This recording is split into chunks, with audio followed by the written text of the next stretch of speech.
Taking a video screenshot or freeze frame. To capture a still image from either the clip or sequence preview, navigate to the frame you want to screenshot, right-click the preview, and choose Take Snapshot of Clip.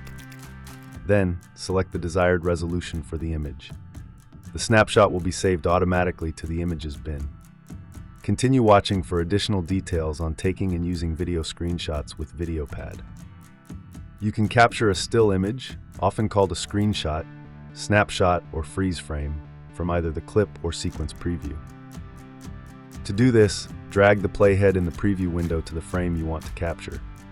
Then, right-click on the preview and select either Take Snapshot of Clip or Take Snapshot of Sequence, depending on which preview you have open.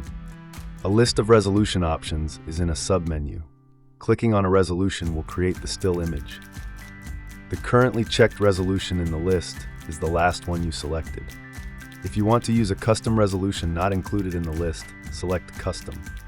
In the Custom Resolution dialog, enter the desired pixel width and height.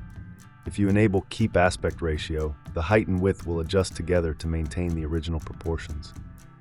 Once your settings are in place, click OK to take the snapshot. The snapshot image will be saved automatically to the Images bin. From there, you can add it to your sequence just like any other clip.